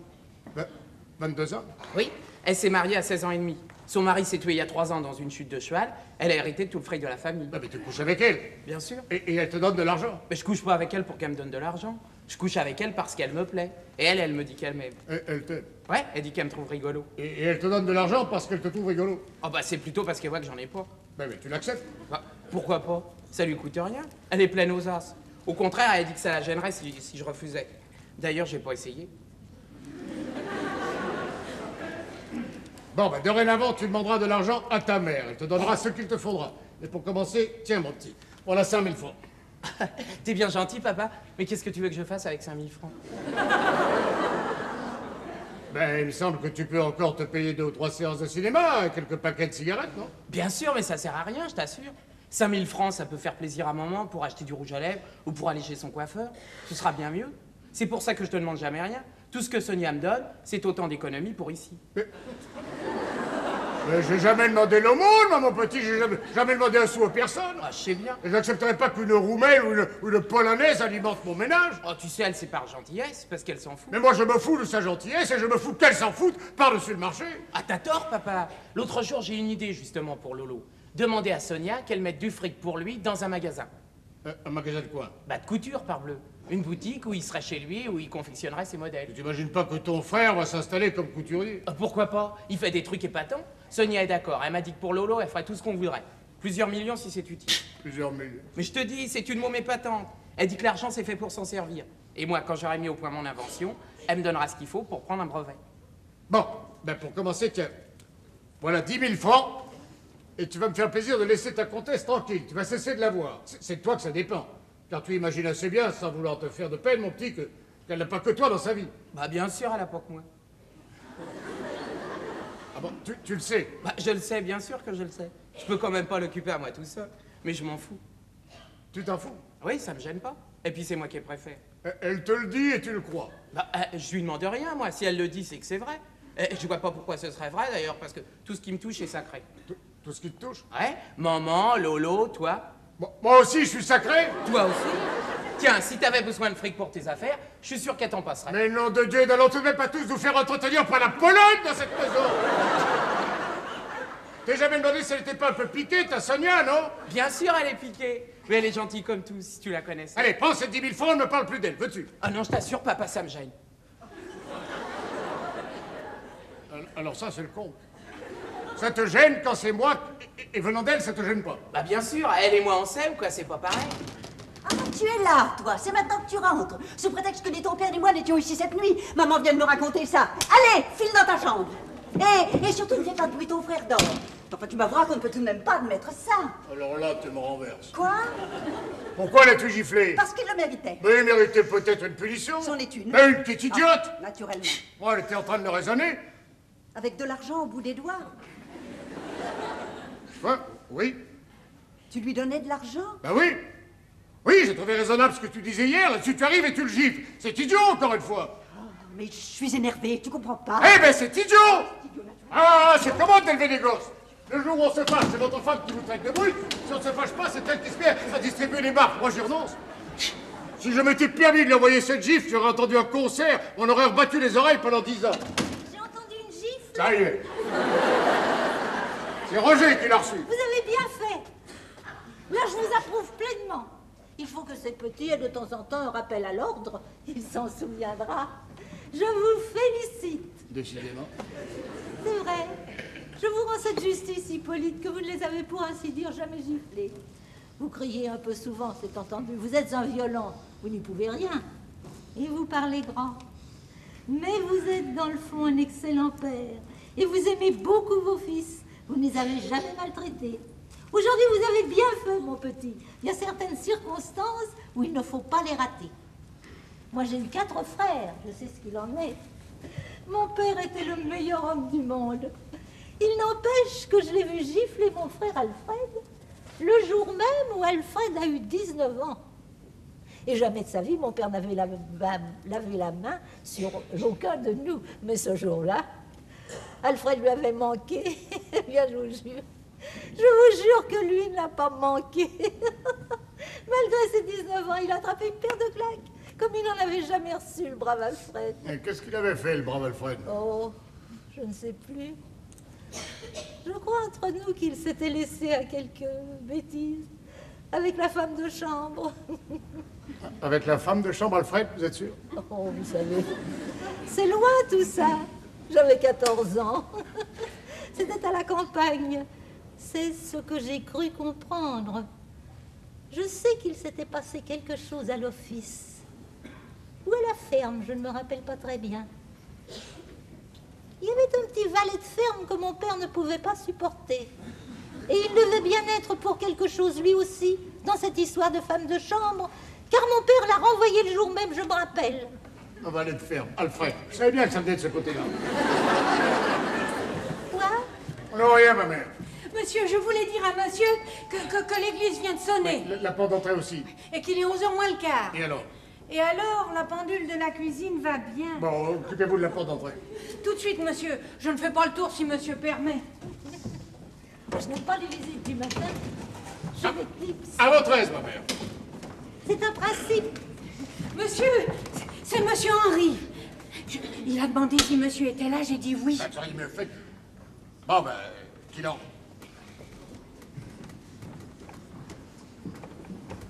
Ah, qu'est-ce qui t'amène? Alors, mon vieux, tu es content, j'espère? Content? Bon, tu ne vas pas continuer à faire la tête. Je fais une tête, moi. Tête de quoi? Hein? De quoi parles-tu au juste? Eh bien, mais du succès de ton fils. Quel succès? Comment vous n'êtes pas au courant? Courant de quoi? Mais mon vieux, ton fils s'est couvert de gloire. Lequel? Charles. Il a remporté hier soir au Palais de Chaillot le premier Grand Prix des mannequins de Paris. Premier Grand Prix? De 20 000 francs. De 20 000 francs? Oui, mon vieux. Charles? Charles. Première nouvelle. Vous ne le saviez pas? Ça rien du tout. Eh ben voilà, je te l'apprends et je te félicite. Je te remercie. Et tu dis un prix de 20 000 francs. 20... Nouveau, naturellement, 2 millions. Ancien, alors? Ah non, nouveau. 2 millions nouveaux? Ah non, ancien.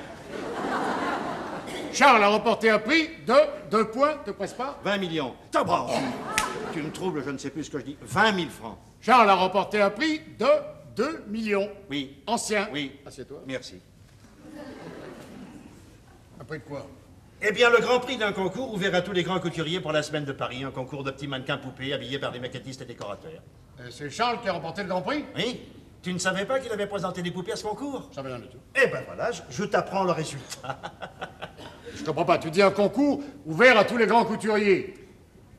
Oui, et couturier et décorateur. Couturier. Et Charles n'a ni l'un ni l'autre. Eh oui, les amateurs étaient admis au départ, mais ils devaient, eux, passer une éliminatoire pour accéder au concours final. Ton fils avait réussi cette épreuve, voilà tout. Et c'est lui qui a remporté la finale devant tous les grands couturiers. Eh oui. C'est une rigolade. J'y étais. Hier soir, au Palais de Chaillot. Oui, premier Grand Prix, Charles Barju.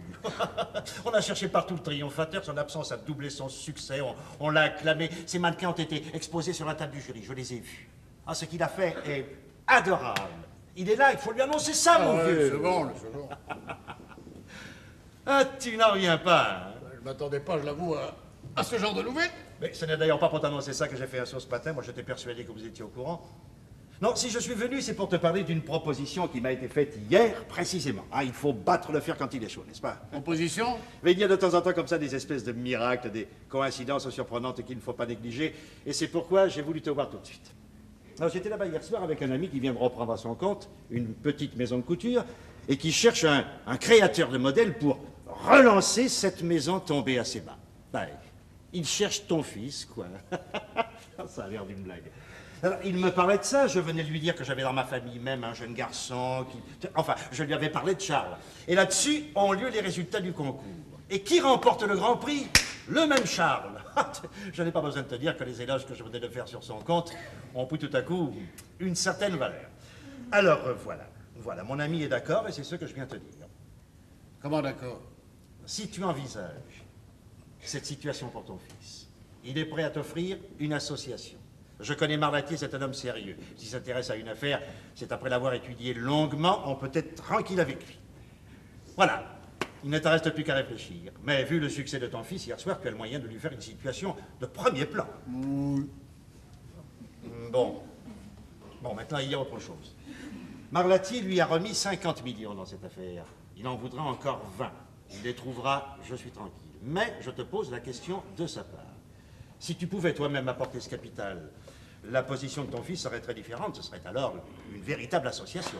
20 millions? Oui, ancien, naturellement. Oui, ah, bah, j'ai compris. Ah, mais dis donc, il est tombé sur la tête, ton ami Marlatier. 20 millions, où veux-tu que je les trouve? Ah ben, je te pose la question. Ah, ben, je t'y réponds sans aucune espèce d'hésitation. Je suis pas à la Banque de France, je ne sais pas. Mais tu peux les chercher. D'autant que Charles en a déjà gagné 2. Ah, on peut trouver des gens heureux de commanditer un débutant. Le Grand Prix qu'il vient de remporter donnera du crédit à Charles, et Marlatier est à lui seul une garantie. Mais je te répète, la position de Charles serait très différente si c'est lui qui apporte cet argent. Oui, enfin, c'est de la rêverie. Ben voilà, mon vieux, je ne t'en dis pas plus. Réfléchis, tu as mon numéro de téléphone. Si tu envisages de donner suite, appelle-moi. Marlatier attend 48 heures, de toute façon. Mais je te dis, je ne crois pas qu'une chance se présente deux fois aussi favorablement. Je te remercie. Je suis très heureux pour toi et pour Thérèse. Je te félicite. Et tu vois comme tout peut s'arranger au fond. Et que tu n'es pas un aussi mauvais bourre que ça. Bien obligé. Non, mais c'est vrai. Moi, tu me fais rire, si tu veux le savoir.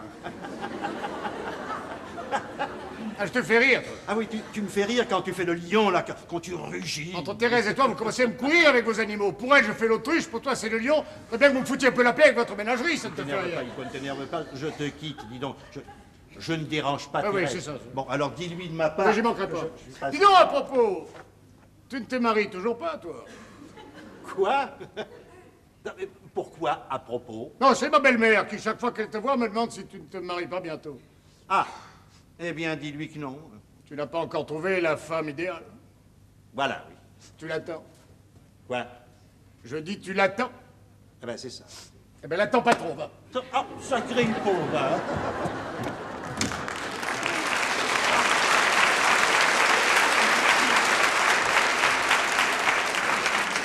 T'en ferais bouffer, moi, du lion. Alors, voilà l'histoire. Qu'est-ce qu'il est allé encore fabriquer avec des poupées, celui-là? Et il gagne 2 millions avec une couillonnade de ce goût-là. C'est vraiment la peine de se crever la paillasse à vendre toute la journée des appareils de chauffage. On vous colle 2 millions et un premier Grand Prix, je vous demande un peu, parce qu'un gamin est allé tortiller des robes sur des poupées. Non, mais quelle époque.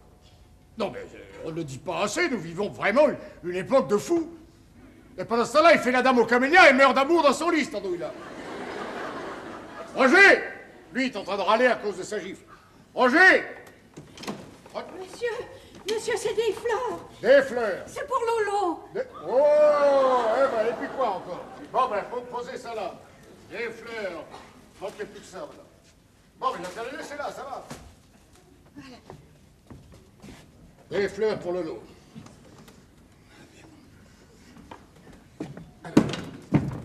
Tu m'as appelé, papa? Oui, dis donc, mon petit.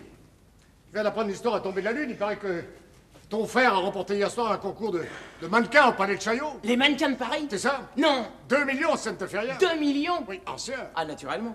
Ah bon? Oui, enfin, ton frère a remporté un prix de 2 millions. Formidable!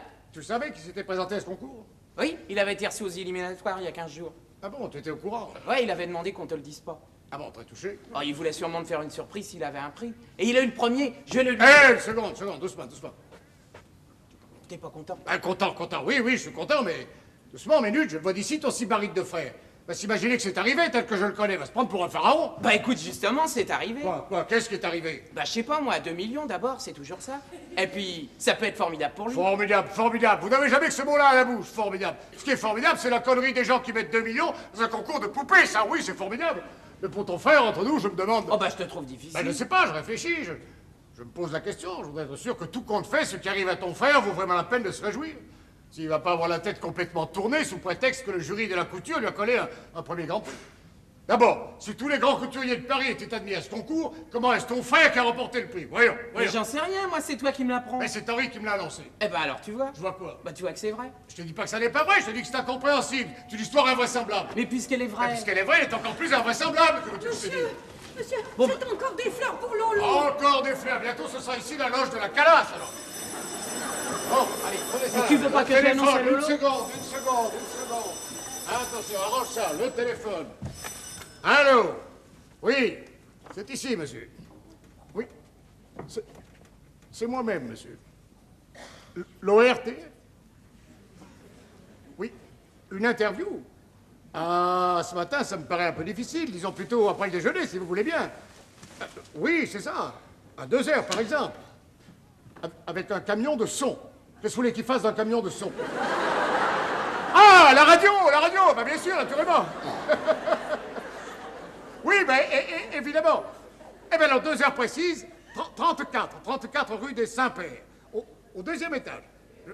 Je vous salue, monsieur. C'est merveilleux. L'ORTF, une interview. Roger vient de me raconter 2 millions. Mais c'est la fortune, Hippolyte. Ancien. Naturellement. Ah bon? Ouais, enfin, la fortune. Alors, tout de même pas tous tomber à la renverse, parce qu'une bande de piquets flanque 2 millions en l'air et que Charles les reçoit la bouche ouverte. J'ai toujours dit que Lolo était verni, c'est vrai. Il est verni, ce petit. Ce qu'il fait, il le fait sans l'avoir jamais appris. Il est né sous une bonne étoile, il est verni. Je sais pas sous quelle étoile il est né, mais ce que je sais, c'est qu'elle devait être bizarre, cette étoile-là. Il fait des choses ravissantes, il faut bien le reconnaître. Il a des mains de fée. C'est une fée, Lolo. Une fée. Mais c'est vrai. Et au fond, Hippolyte, vous devriez être très content. Content, vous aussi. J'ai tout de même le droit de trouver curieux d'être le père d'une fée, comme vous dites. C'est pas si mal. Vous, ma mère, vous trouvez toujours tout très bien. Et une fée qui gagne de l'or. D'accord, je connais la chanson. Dès qu'il y a pépette, tout est merveilleux. Un de ces 4 matins, je vais me mettre à faire le trottoir. Bon, comme ça, tout le monde sera... Oh, Hippolyte, vous êtes un payard. Mais c'est vrai, la fin. Je vous vois faire le trottoir, comme vous dites. Vous seriez tordant.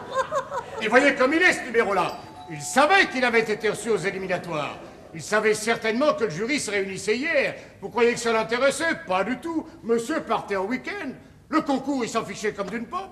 Qu'est-ce que vous voulez faire avec des zigotos de ce calibre-là? Ils se foutent même de ce qui les intéresse. Monsieur, cette fois, c'est un télégraphiste. Un télégraphiste pour le lot? Pour Charles. Oui, c'est des télégrammes pour Monsieur Charles. Bon, merci, Léonie. Télégramme pour Monsieur Charles. Bravo, Lolotte. On te bise les bouclettes. Fifi et Dodo. Ce sont sûrement des petits camarades à lui. Ah oui, ça y a pas de doute.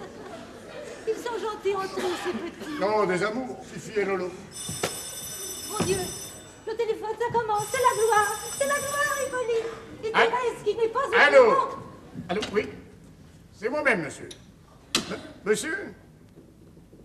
Ah oui. Votre fils, monsieur. Non, monsieur, il n'est pas avec le mien. Je ne puis pas vous dire, monsieur. Mon fils est chez moi, monsieur. Parfaitement, monsieur. Et si vous m'y autorisez, je crois pouvoir vous dire que le vôtre est en fugue galante. Oui, monsieur. Et avec une femme, si vous voulez le savoir. Je ne sais pas quelle éducation vous donnez à vos enfants, monsieur, mais permettez-moi de vous dire que vous avez pour fils un drôle au concours. Je vous salue bien. Non. Je suis là pour une fois sur ce que je pense, salut pour les filles.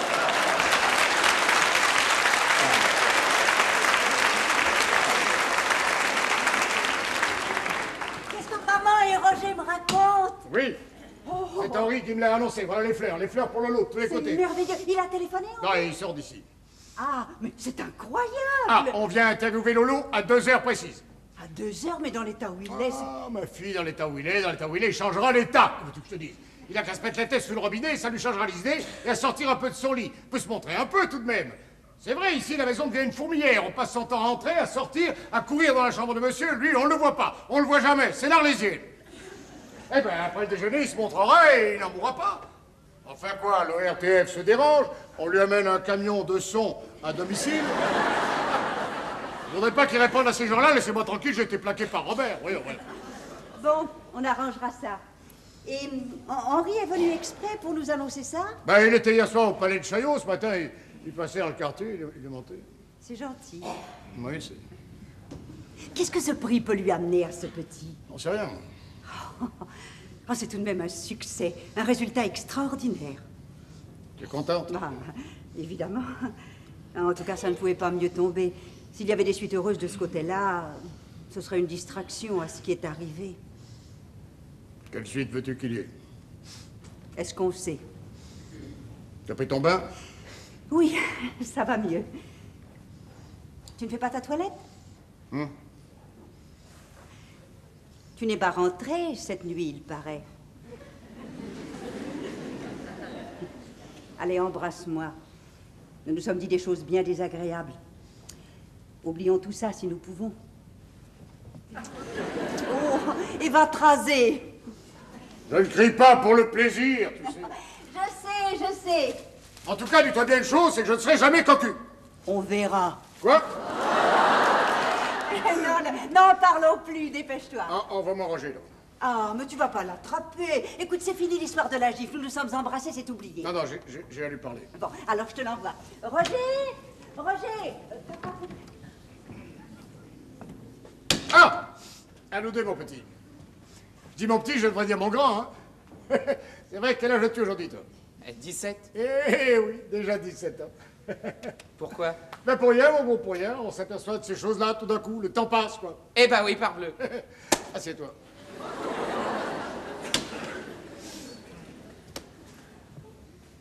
T'as pas soif? Soif, pourquoi? Je sais pas, parce qu'en bavardant comme ça, on aurait pu boire quelque chose. Un apéritif? Mais pourquoi pas? Bah oui, mais s'il y en a pas. Il y en a pas. Non, on n'en boit jamais. Ah bah oui, ça va. Ah, si tu veux, je peux aller t'en Non, chercher. non. Voilà, mon petit, je voudrais d'abord faire appel à toi pour un petit tour d'adresse. J'ai entre les mains un paquet de lettres que ton frère a dû laisser traîner. Moi, j'ai trouvé ces lettres tout à fait par hasard. Mais je voudrais pas qu'elles puissent tomber dans les mains de ta mère, a fortiori de ta grand-mère. Elle pourrait en être choquée.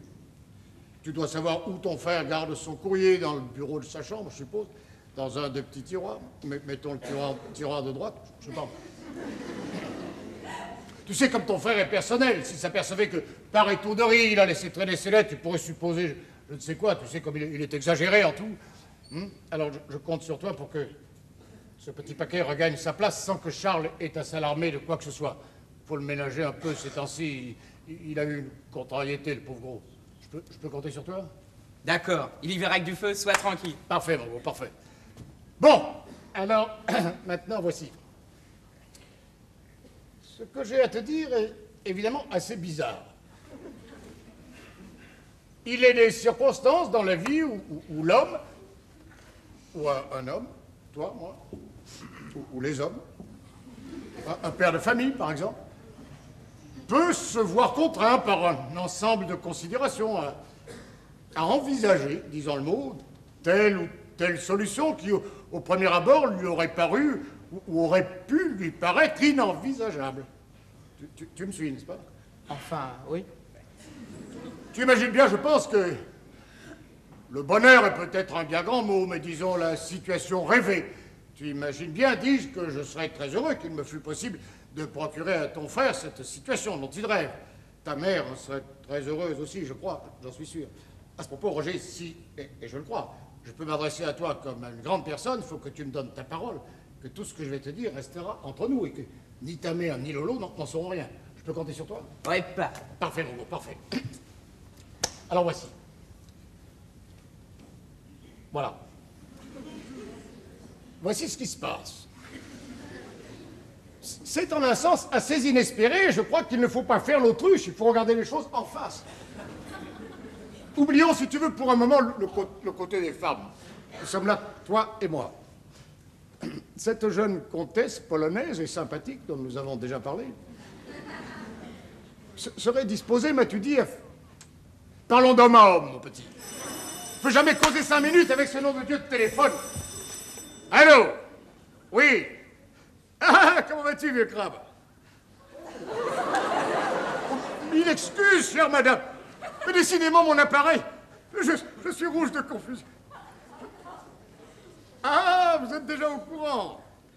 Mais oui, voyez-vous, le premier Grand Prix, en effet. Oh, mais vous êtes vraiment infiniment aimable. Ah, évidemment. Évidemment, il n'est pas comme tout le monde.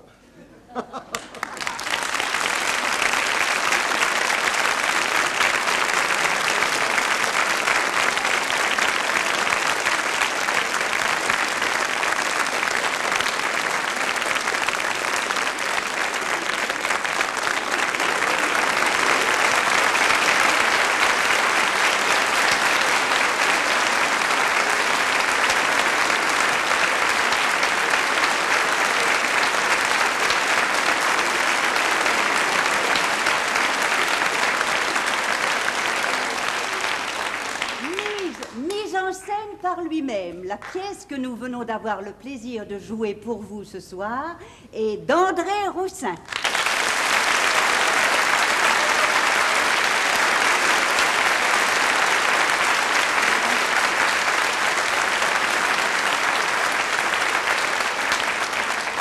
Le décor est de Roger Hart.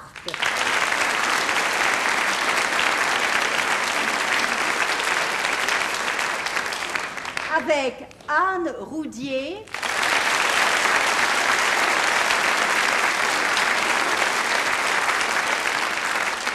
Max Amil,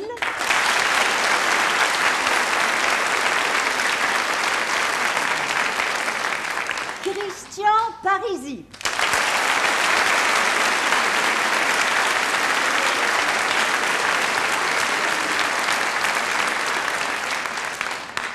Germaine de France.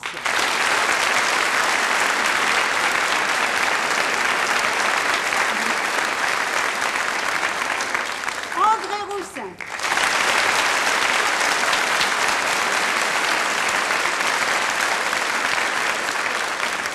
Et Simone Renan.